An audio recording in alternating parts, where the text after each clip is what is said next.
Hello, good morning. कैसे हो आप सब? आप सभी का स्वागत है हमारे चैनल स्टडी कंटिन्यू में। तो गाइस, सुबह के 8:30 बज रहे हैं और आज है दिन मंगलवार। और मंगलवार हनुमान जी का दिन होता है। हनुमान जी सभी की मनोकामना पूर्ण करे और सबका दिन मंगलमय हो। और मैं आ गई हूँ किचन में। मैं सुबह ही आ गई थी किचन में क्योंकि मेरी आंटी भी पीछे से झाड़ू लगा रही है, क्योंकि आंटी भी पहुँच चुकी है। क्योंकि सुबह में मैंने पूरी और मतलब कचौड़ी और टमाटर की चटनी बना के बच्चों को लंच पैक करके बच्चों को स्कूल भेज दिया है। और अब मैं बना रही हूँ आलू सहजन और सेमी की सब्ज़ी सरसों का मसाला देके। बट अनफॉर्चुनेटली आज मेरी मिक्सी को अचानक से, अभी मैंने जब मसाला डाला तो उसका नट बोल्ट सब खुल गया। तो अब मेरे को मसाला इसी हैंड मिक्सी में पीसना पड़ेगा। इसमें सरसों अच्छे से नहीं पिसाएगा। बट अब मेरी सब्ज़ी कट हो चुकी है तो ये मुझे पीसना ही पड़ेगा। देखिए कैसे पिसाया है, मोटा मोटा।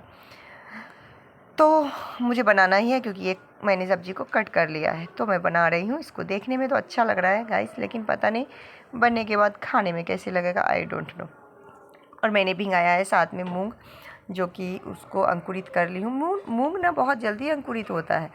चना ना अंकुरित होने में टाइम लेता है, लेकिन मूंग आप सुबह भिगोगे, 2 घंटे के बाद उसको जब उसको पानी को हटा दोगे ना और ढक के रख दोगे, शाम तक आपका मूंग जो है ना अंकुरित हो जाता है। ये स्वास्थ्य के लिए अच्छा होता है इसलिए। तो ये मेरा पूरी और चटनी देख लीजिए। मैंने वीडियो तो नहीं लिया था, लेकिन मैं दिखा दे रही हूँ कि मैंने पूरी बनाया, टमाटर की चटनी बनाई और किचन के सारे काम को कंप्लीट किया। कंप्लीट करने के बाद मैं नहा धो के आ गई पूजा करने के लिए। जैसे कि चैत की नवरात्रि मेरे घर नहीं होता है, पाठ भी नहीं होता है, लेकिन सिंपल पूजा होता है। क्योंकि चैत की नवरात्रि के 9वीं के दिन मेरे ससुर जी, मेरे बाबू जी का देहांत हो गया था। तो इसलिए हम लोग के घर में ये चैत्र वाली नवरात्रि नहीं होती है। बस हम लोग 9वीं के दिन मंदिर जाके खिलाते हैं, कुछ भी कर देते हैं, बच्चों को खिला देते हैं या जो भी, क्योंकि 9वीं के दिन वो ख़त्म हुए थे। बाकी हम लोग नवरात्रि नहीं करते हैं। तो ये मेरा सारा काम ख़त्म होने के बाद मैं आ गई अपना स्टडी करने, क्योंकि बच्चे नहीं हैं। तो मैंने सोचा कि मैं अभी से स्टडी कर लूँ। तो मैं आ गई हूँ अपना स्टडी करने और स्टार्ट कर रही हूँ बायोलॉजी का ह्यूमन डाइजेस्टिव सिस्टम में मैंने फेरिंग्स तक कर लिया था। तो अब मैं कर रही हूँ स्टोमक। आज मैम पढ़ा रही है स्टोमक। ये 19 मार्च का ही वीडियो है। जैसा कि आपको भी पता है कि मेरा बहुत पहले छूट चुका था, अभी 15 दिन का छूटा हुआ है। तो उसको एक एक करके मैं कवर कर रही हूँ, क्योंकि करना तो मुझे ही पड़ेगा। और जितनी भी हाउस वाइफ हैं उनका रेगुलर नहीं हो पाता होगा, क्योंकि अभी तो मैरिज का भी टाइम है। तो अभी तो किन्हीं के रिलेशन में मैरिज भी होगा, कुछ भी होगा, तो जाना ही पड़ता होगा। हालांकि मैं तो अपने घर से बहुत दूर हूँ, इसलिए मैं जा नहीं पाती हूँ, क्योंकि मुझे जाने में ही 2 दिन लग जाते हैं, 24 घंटे लग जाते हैं। लेकिन जिनका पास में है 1-2 घंटे के डिस्टेंस है, उनको तो जाना ही पड़ेगा। तो उनको पता होता है कि मुझे वो भी अटेंड करना है और मुझे मेरे क्लास को भी कंप्लीट करना है कैसे भी करके। तो उसी तरह से मेरा भी छूट गया है, तो मैं भी अपने हिसाब से उसको कंप्लीट करने में लगी हूँ। क्योंकि रास्ता मुझे खुद ही बनाना पड़ेगा, क्योंकि एक रास्ता बंद होता है तो दूसरा रास्ता आपको अपने लिए खुद ही ढूंढना पड़ता है। बशर्ते कि रास्ता सही हो और उस पर आप चलते रहिए कंटिन्यू, तो मंजिल आपको आसानी से मिल जाएगी। और क्योंकि इतना करने के बाद ईश्वर भी आपके साथ रहते हैं। बाकी फालतू चीज़ों पे ध्यान ना दे के, निगेटिविटी पे ध्यान ना दे के, लोग को बुरा लग गया, लोगों के पार्टी में नहीं गए तो उनको वो नाराज़ हो गई, उनके घर नहीं गए तो वो नाराज़ हो गए। ये सब माइंड से निकाल के अपने काम पे फोकस कीजिए, क्योंकि लोगों का काम ही है नाराज़ होना। अगर वो मेरे अपने हैं तो वो एक ना एक दिन वो मान ही जाएंगे। अगर उन्होंने सचमुच मुझसे प्यार करते हैं तो एक दिन जब सफल होंगे तो मैं उनको मना ही लूँगी। और नहीं करते हैं तो फिर नहीं करते हैं, फिर आप कुछ भी करके उनको मना ही नहीं सकते हो। इसलिए इन चीज़ों पे ध्यान ना देते हुए अपने काम पे फोकस करना चाहिए। क्योंकि पहले मैं भी ऐसा नहीं करती थी। कुछ भी इमोशंस आ जाते थे तो 4-4 दिन 5-5 मेरा यूं ही बर्बाद चला जाता था।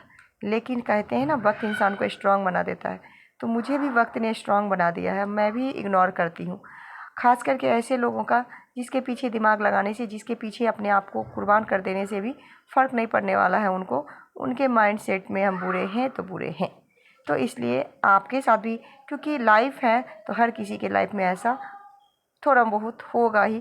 तो इसलिए इन चीज़ को से दूर रहिए, अपने पढ़ाई पे फोकस कीजिए। और अब मैम करा रही है क्वेश्चन, तो प्लीज़ इस क्वेश्चन को देखते हैं।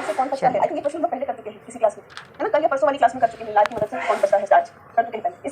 एंजाइम है प्रोटीन, मतलब अधिकतर प्रोटीन, अधिकतर सारे एंजाइम प्रोटीन नहीं है, लेकिन अधिकतर जो है वो प्रोटीन है। प्लीज इस पॉइंट को नोट कर लो, तो अगर नोट नहीं किए हो तो लिखना। अधिकतर एंजाइम प्रोटीन होते हैं। अधिकतर इंग्लिश में हम इसको मेजॉरिटी कहते हैं। अगर कभी भी तुमसे लाइन कही जाए सारे एंजाइम प्रोटीन होते हैं, कह देना गलत बात है। सारे एंजाइम प्रोटीन नहीं होते। अधिकतर एंजाइम क्या होते हैं नेचर में, वो प्रोटीन होते हैं। एक्सेप्शन भी लिख लो। मैम क्या कोई ऐसे आई होप कि 2-3 क्वेश्चन जो होता है उसको आप अच्छे से समझ पाते हैं। और मैं बायो का स्लॉट ख़त्म करने के बाद आ गई केमिस्ट्री। और गाइस केमिस्ट्री को मैं कवर कर ली हूँ और मैं रेगुलर क्लास कर रही हूँ। आज मैम ने कराया केमिकल रिएक्शन, जिसको कि मैं कर रही हूँ। केमिकल रिएक्शन में मैम ने बोला है कि कौन कौन से केमिकल रिएक्शन क्या क्या मुझे पढ़ना है। कॉम्बिनेशन है, डिकम्पोजिशन है, डिस्प्लेसमेंट है, double displacement, oxidation, reduction, endothermic, exothermic. तो ये सारी चीज़ें 6 रिएक्शंस जो है मुझे 6 रिएक्शंस हमको पढ़ना है। जिसमें कॉम्बिनेशन रिएक्शन में मैम ने बताया कि जैसे मैग्नीशियम को ऑक्सीजन के साथ अभिक्रिया कराते हैं तो अभिक्रिया के दौरान सफ़ेद चमकदार ज्वाला निकलती है और वो जो प्रोडक्ट बनता है मैग्नीशियम ऑक्साइड वो सफ़ेद पाउडर होता है और प्लस हीट निकलता है। तो ये कॉम्बिनेशन का रिएक्शन है। तो इस तरह से मैम बताती है। मैम जब पढ़ाती है तो बहुत अच्छा पढ़ाती है। मुझे तो मतलब पर्सनली बहुत अच्छा लगता है कि साइंस मैम वाकई में बहुत अच्छा पढ़ाती हैं और मेरे माइंड में तो चला जाता है। ये अलग बात है कि मैं कंफ्यूज हो जाती हूँ एग्ज़ाम में, कुछ भी होता है, लेकिन पढ़ने के दौरान बहुत अच्छे से समझ में आ जाता है। ये मेरा वीकनेस पॉइंट है कि मैम जितना पढ़ा देती हैं उसको हम बार बार रिवीजन नहीं कर पाते हैं या जो भी प्रॉब्लम हो, लेकिन मैम बहुत अच्छा पढ़ाती है, ऐसा मुझे लगता है। लेकिन हाँ, ये ज़रूरी नहीं कि आप भी समझ जाओ। जो मैं समझ रही हूँ तो हो सकता है आपको किसी और से समझ में आए, लेकिन पर्सनली मुझे पूछिएगा तो मैम बहुत अच्छा पढ़ाती हैं।